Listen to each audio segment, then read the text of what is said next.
Okay, hi everyone. Good afternoon. And on behalf of the teams at America's Promise Alliance and the Research Center at Tufts University, the Center for Promise, thank you for joining us today, and thank you very much for bearing with us through 20 minutes of technical challenges on our end. We are still glad that you are here. I'm Marissa Cullen, the Associate Director of the Center for Promise, and we're pleased to have wonderful panelists with us from across the country to discuss themes and findings from our white paper released in December, Back to School, Exploring Promising Practices for Reengaging Young People in Secondary Education. At the Center for Promise, we conduct research to help inform strategies that keep young people engaged in their education, re-engaged once they have left school, and inform community efforts to help all young people and their families to have the supports they need to be successful in school and in life. Through our research, we seek to raise up youth voice, as demonstrated by our spring 2014 publication, Don't Call Them Dropouts. We look forward to releasing many more publications in 2015. If you have any feedback about this white paper, or Don't Call Them Dropouts, or any of our other publications, please do not hesitate to send me an email. Before we get started, let me go over a couple of housekeeping items. If you hover your cursor over the sidebar on the left, you'll see a bubble appear that's teal that says Q&A. We cannot see and hear you, so you'll be using that feature to type in your questions for our panelists. And towards the end of our time together, we will be fielding some questions for the audience. If we run out of time, I will be emailing you with some answers to your questions because I know we are short on time. Without further ado, I'm going to turn our attention to our panel discussion today. We are thrilled to be joined by program leaders and youth workers from around the country whose organizations we profiled in our paper. Each has an interesting perspective on what it takes to reengage young people in their education, whether it's their second chance or 13, as one of our panelists, Greg, likes to put it. Without further ado, I'd like to introduce Greg Croteau, the Executive Director of the United Teen Equality Center, UTEC, in Lowell, Massachusetts. Greg, can you give us a wave? Second, I'd like to introduce Dominic Corey, a chaser and academic coach at Learning Works Charter School in Los Angeles, California. Dominic, can you say hello? Third, I'd like to introduce Otis Sanders, who's the CEO and president at Ujamaa Place in St. Paul, Minnesota. Otis, can you give us a wave? Hi, Otis. So I'm going to start with a question for all of you. In one or two sentences, can you tell me what philosophy undergirds the work of your organization? Greg, we're going to start with you.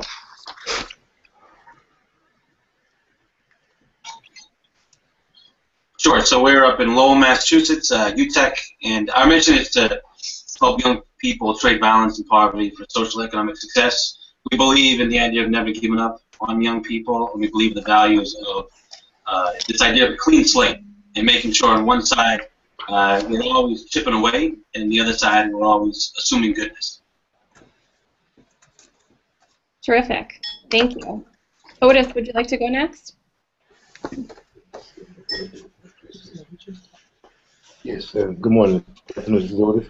I think one of the things that undergird our work is that, number one, we are a social justice agency, and our job is to provide transformation and stabilization service for young African-American men.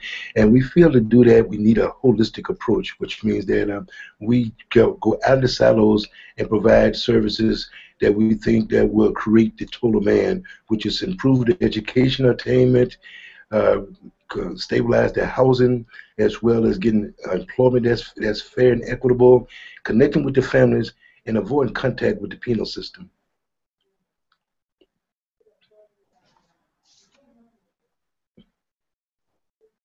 Terrific. Thank you, Otis. Dominic, can you tell us about your organization? Hello? Yes, here at Learning Works, we deal with a wide range of students from middle school, 7th and 8th graders, all the way to kids that are up to 21. We're more like your second, third, fourth chance program that's here just to help you get your high school diploma and move on with your life. We have kids that are, 25% of our kids are on probation. We have 25% of our girls are pregnant and parenting teens, and we give them all the wraparound services that they need just to get them to graduate. Terrific. Thank you. So this is a two-part question for our panelists. What have you found to be effective strategies to re-engage and continue to engage the young people with whom you work? Many of those participating in the Google Hangout today work in communities and work with young people, and some are looking to start re-engagement programs. What advice do you have for them as they seek to launch these programs or continue to re-engage more young people in school? Greg, do you want to start first with this one? Oh, it looks like we have Dominic who's going to start off with this one.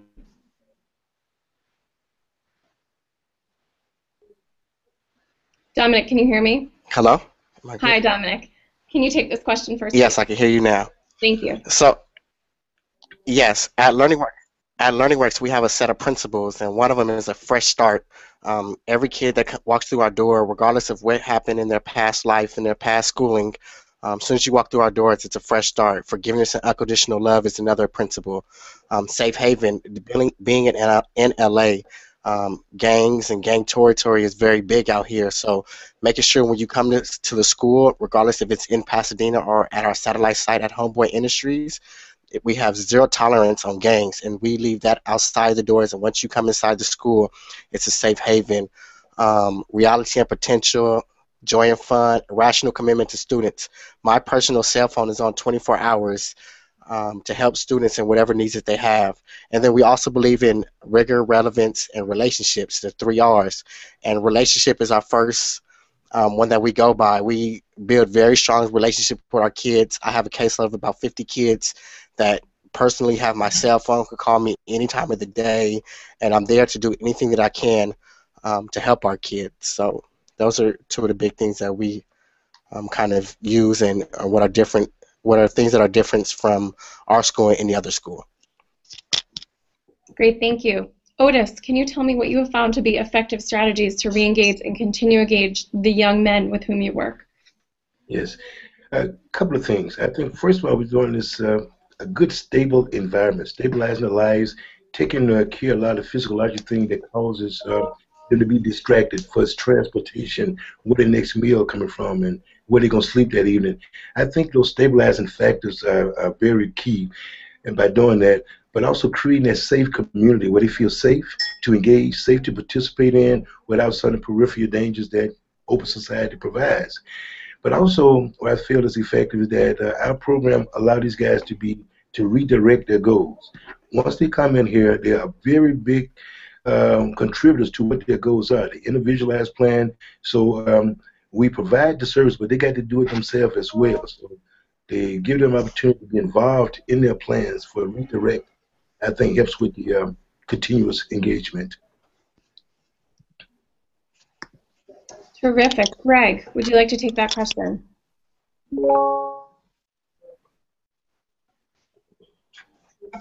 Sure. So at UTEC, I mentioned before this value of clean slate for us. And again, we work with, we say, proven risk young people. And so that's young people ages 16 to 24. We talk about this idea of always chipping away on one side, assuming goodness on the other. And I think for us, so we have street workers. So our mission is to reach out to those young people that wouldn't normally walk through the doors.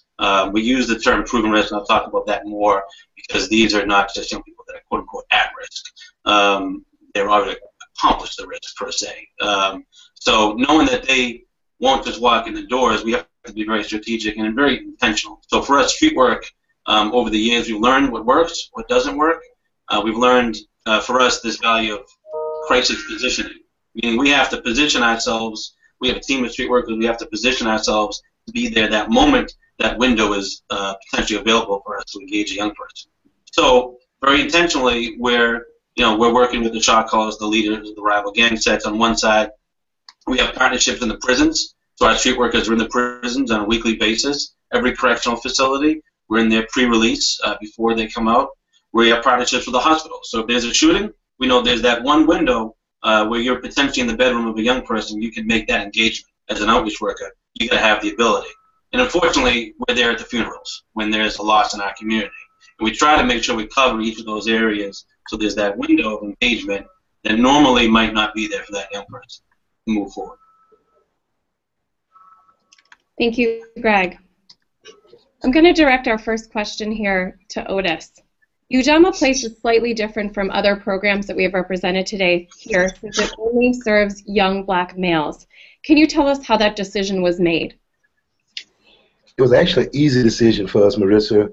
Well, the data continue to show that the disproportionate number of young black men that are that are incarcerated, that make up the disproportionate achievement gaps, such as employment, health care, and it goes on. And the ones that's traditionally been suspended from schools, they are your young black men. And we feel that this is a population that needed some specific attention, not to negate the work that's done for people that get caught up in these gaps, but the idea that young black men are disproportionately affected was an easy decision for us to reach out for, and we've been fortunate that we've been able to engage Minnesota, different organizations, to not only invest in this program, but also to keep the dialogue going so we can keep raising awareness and attention to the plight of young black men.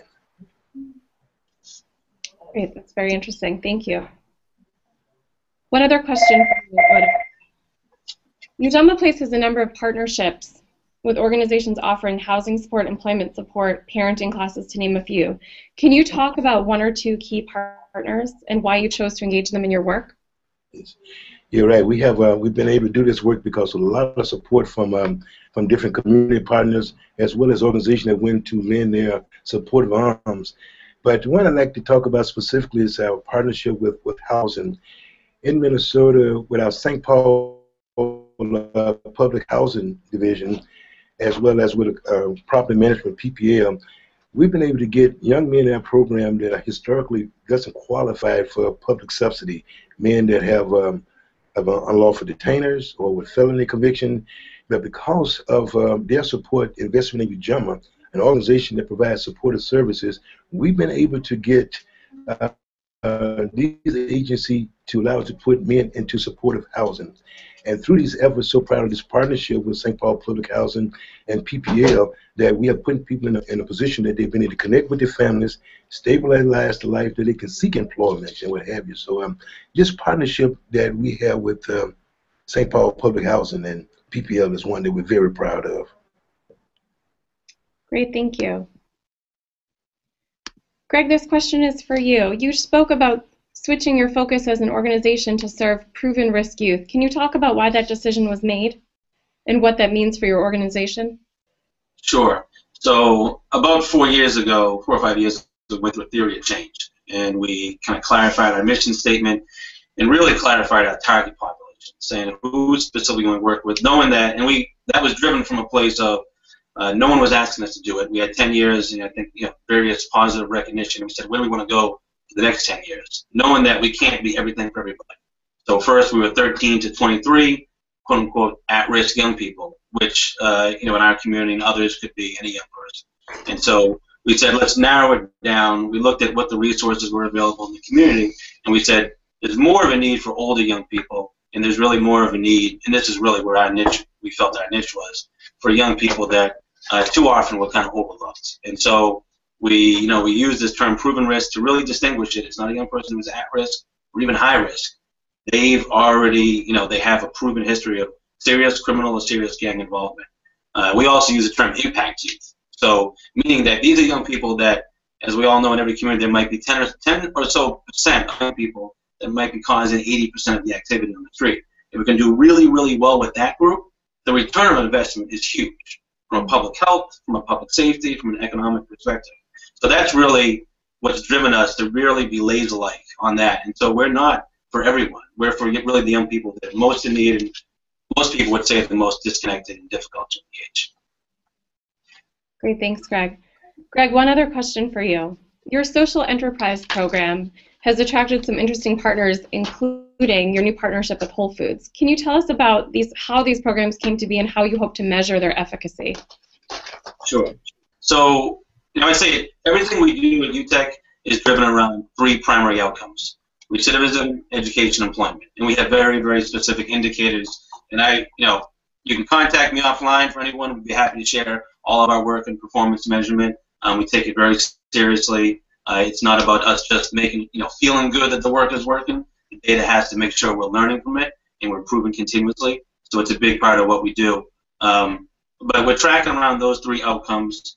As most folks know, it's like we feel pretty strongly we got to deal with making sure young people are free from incarceration and their court involvement so they can get moving forward on the educational employment goals. And so, probably about 5 years ago, we realized that we want to also be a workforce creator.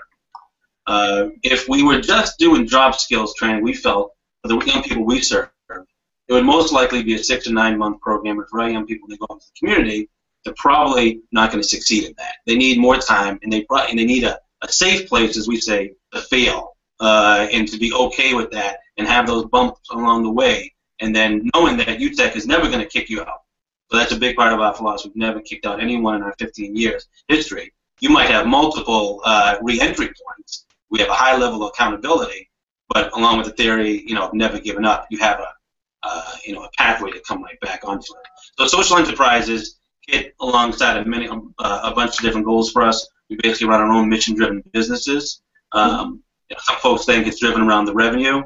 That's actually one of the lower kind of goals for us. We do want to run profitable enterprises. It's very important for us. But the ultimate profit clearly is the outcomes of our young people. So the beauty of the enterprises is it really does allow us the right context to do this type of work. Because if we didn't have the enterprises, we would likely be a training program in a shorter time period. Because we run our own businesses, our rules get to be very different than the businesses outside. And we get to extend the clock. So we can have young people working with us for 2 years, as opposed to 6 or so months, giving them the chance to really kind of work through the issues and the challenges. And so we have enterprises in that light in food services. We run our own catering business. We have our own cafe. If anyone comes to the greater Boston area, come up to UTEC and Lowell for us, you get a panini discount for anybody in the webinar. And so we absolutely, at least 10%. So we have food services. We do mattress recycling. I've always learned to say the mattress recycling and the food are very separate, different locations. But we recycle mattresses, we demanufacture that, and we do furniture making. And so these are 3 separate enterprises that we manage ourselves. We have partners. We have great flagship partners like Waste Management in our mattress recycling. So we basically pick up the mattresses and demanufacture them through that partnership. And we're working on significant partnerships with providers like Whole Foods to work on the next scale of our food services. Great, thank you, Greg. Dominic, some questions for you. We know that in order to get young people to stay engaged in their education or to re-engage once they've left school, they have to show up. Can you talk about the chasers who are key to learning work success? And I know you are one of them. So you're uniquely positioned to tell us about them. Yes.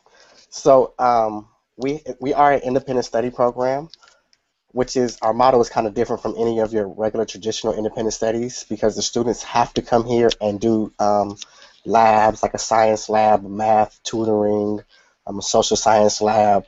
And the chasers, we want the teachers to teach and the chasers to go out and chase the students. So the chasers are literally in the park, picking up kids, bringing them to school. We're going to the house. We're calling them at 7 o'clock in the morning to make sure they're here at school at 8.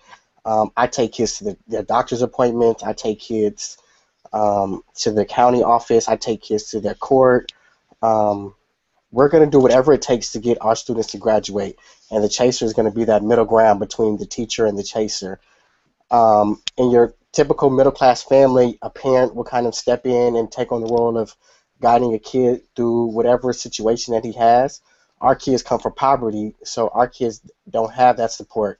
Either the parents are at work and they don't have nobody to take them to the doctors or take them to Planned Parenthood or whatever the case may be, and the chasers are kind of going to be the ones that are going to go out there and give them the extra support that they need, so we can just get them to graduate. Everything that we do here at LearningWorks is just to get the kids to get their high school diploma and graduate. Thank you, Dominic. Can you tell us how you connected with LearningWorks in the first place? What drew you personally into the program and what made you stay? I've been at LearningWorks a very long time. Even before it was a school, we were a tutoring center, and we just started running into a lot more high school dropouts. And I've been with our founder, Dr. Michael and Ron, 8 years now. And I was a former dropout. I'm an ex-gang member. I've been in every jail facility or jail system in the state of California, from juvenile halls to the California Youth Authority up to the Department of Corrections. So I know the system, and Michael gave me a chance to turn my life around and gave me that second chance. He gave me a fresh start at a job, and and to go back to school. So I just this past June, I graduated from Cal Poly Pomona in double major in psychology and ethnic and women's studies, so I could be a positive role model for the kids in my community, um, and work with our students. What a fantastic story, Dominic. Thank Thank you. you. Otis, one question for you. What specific accomplishments or outcomes are you most proud of since opening your doors over 3 years ago? Some of the things that we're proud of is the number of men that we've been able to have a positive impact on. Since our doors open up, we've had over 300 young men that come through our program. And a lot of guys come to us that was on probation or parole or that was headed into the criminal justice system. And since our doors opened up, Marissa, only one man in our program that's been incarcerated. So we have shown that people involved with stabilizing their lives, taking care of a lot of issues in their life, that we can keep them from having contact with the penal system. So I'm very proud of the fact that we've created a stable environment for learning to take place, for transformation to take place that's going on. And with those things, with keep staying out of the prison system, we've been able to show that what connecting with families. I think we've been able to debunk the myth that a lot of black men don't like engaging with their families, but they just don't have the resources.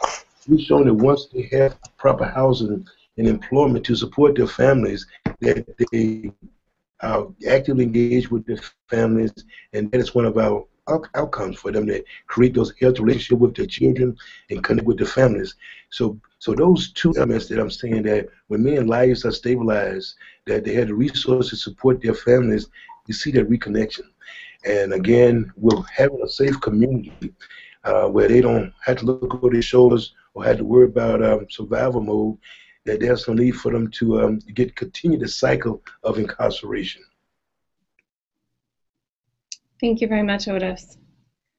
I have a question now for all three of you. I think we'll start with Otis since his microphone is unmuted currently.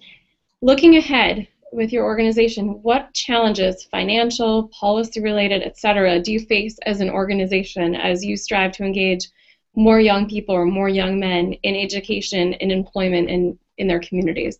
Otis, do you want to take that one first? Yes, sure. We know for a fact that we are not addressing the scale of our issues. We are primarily located in the metro areas of Minnesota, Twin Cities, and we know that we're not addressing the scale that's needed. So again, continue to get this message across that people want to invest in this population, knowing that our state is improved greatly, or this country has improved greatly when we address these needs.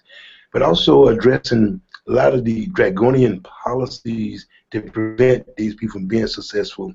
There's so many things that's in law that create successful reintegration, that prevent us from connecting with our families. So in terms of policy, we need to understand that once a person that is coming out of the penal system, it should not be a lifetime punishment. That some of the laws they put in place where you can't get employment, you can't live in a certain neighborhood, they prevent reentry. So I like the idea that we can continue to get the agency heads to talk about some of the policies that have an adverse impact on people trying to get mainstream.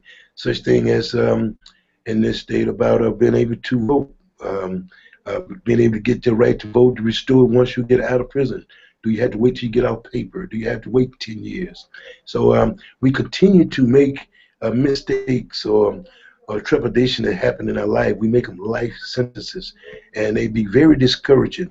And what happens when those barriers are there, people go into a safe spot, and it's a safe spot of not applying themselves. So it's a spot that I think that we had to engage policymakers to understand the things that we got on that systematically prevent successful reintegration, but also to get people to understand that when you're dealing with generations of poverty, generations of underachievement here, that there is an investment that needed. So this is a population that we should invest in as well.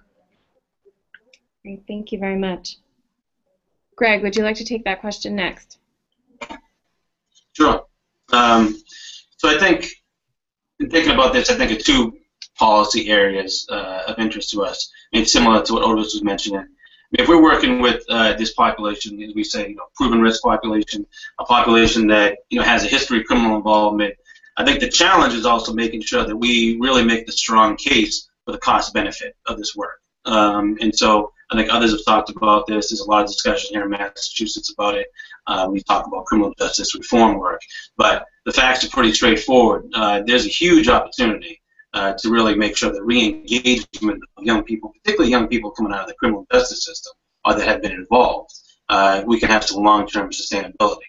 So in Massachusetts, it costs about $47,000 a year just for the housing bill of incarceration. When you add on, you couple on legal costs, health care, you're talking 6 figures plus. Unfortunately, we do a better job. Something just happened. We can still hear you. Oh, all right, sorry. So in Massachusetts, we do a better job of making sure that young people who don't go into the juvenile justice system at the rates they did before, but those who do, and the stats in Massachusetts are pretty much similar to nationally, you get about a recidivism rate of about 65%. So 65% of those get rearrested within 3 years. UTEC and like some other agencies that do this work, our recidivism rate is around 15%. And we compare the cost of $45,000 plus, our cost is about $20,000, and that includes nearly a full-time job. So 15 versus 65, and we need to make the case, collectively, that their investment opportunity here is a wise one, right, from an economic, public safety, and a public health perspective.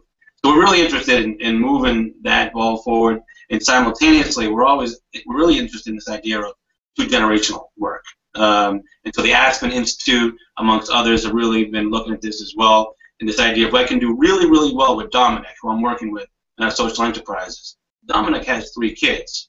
I need to make sure if I'm really getting at this idea of generational, to really tackle the idea of generational poverty. How do we make sure we're collectively working together, not only with our young people, with parents, with their kids, and this idea of the 2-gen approach. And so that's something we're excited and motivated to move forward as well. Great. Thank you, Greg. Dominic, would you like to also address that question? We're out here in California or in Pasadena in our Boyle Heights, East LA schools. We have the same problem.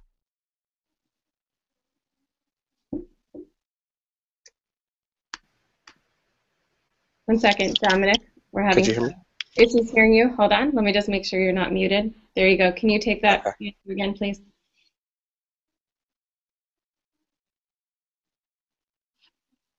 Keeps going muted.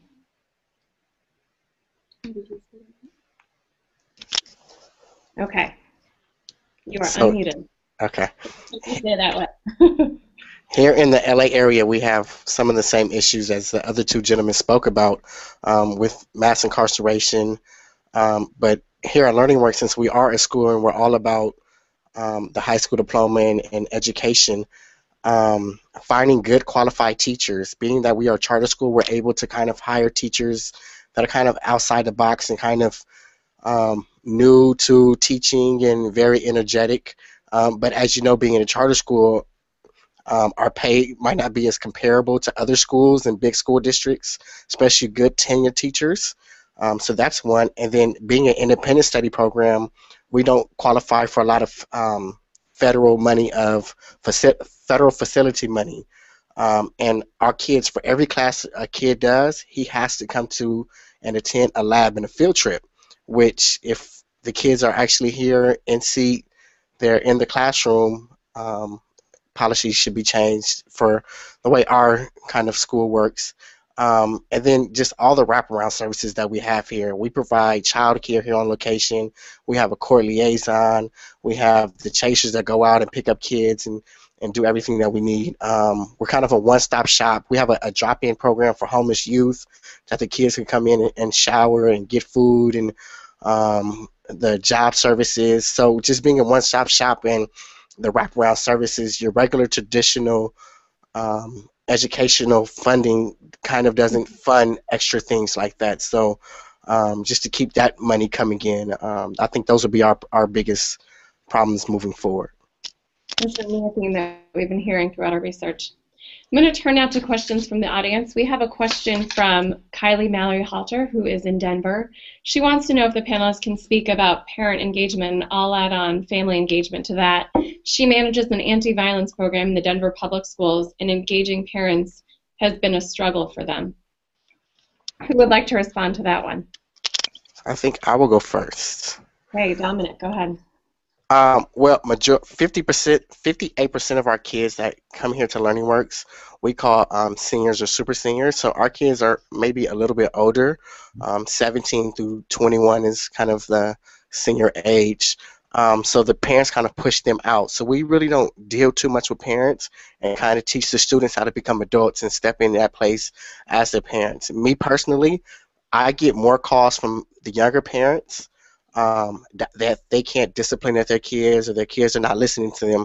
So I step in as a big brother role and kind of fill that void with their parents. But you have to communicate. You have to keep pushing the parents. A lot of it might be language barriers that we have to go through. First generation Hispanics that come here, and their kids come to our school, and the language barriers, and they don't know, you know what I'm saying, the English, or not the schooling system and how that works, just to kind of teach them through that. So we have parenting workshops and parenting classes, and for our parents that are here on location, the girls that go to the school that are parents, all of our girls go through parenting workshops and parenting classes, and I teach a young fathers club that we meet once a week, just to try to keep the parents involved as much as possible.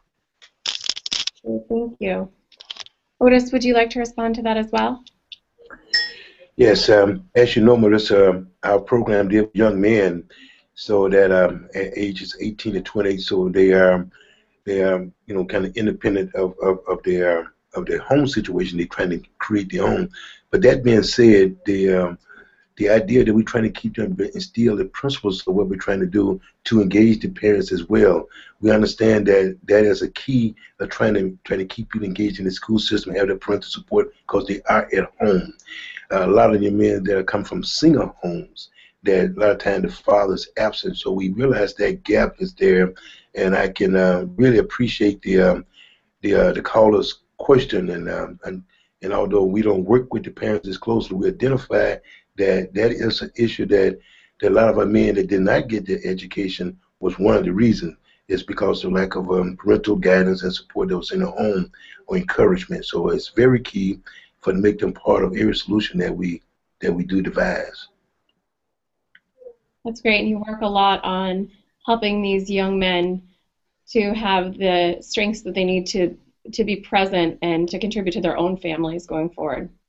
That is correct. Through their educational development and growth, a lot of young men that come to us for various reasons, they did not finish high school. A lot of them because of a lack of attention, but a lot of times of the deviation of getting into street gangs, or they didn't have some tutoring.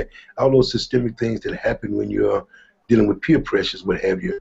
And so those stray, and what we're trying to do for them to look back, understand those, and give back to the younger ones, make sure that this cycle does not repeat itself. Great, thank you, Otis. Greg, we received one other question from one of our viewers, and I'm going to direct it to you. How are your programs addressing trauma or any other mental health issues that the young people might bring with them to UTEC? Sure. So it's a huge piece, and so I think our mission is to try to think about all the obstacles that might come in course of a young person that would prevent them from showing up on a daily basis.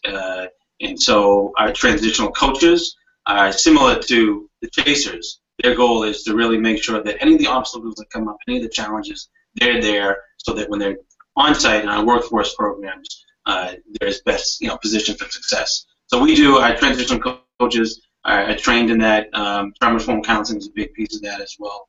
We also have our own mental health counselor built into our staffing structure. So we have our own on-site mental health counselor that's in partnership with another agency.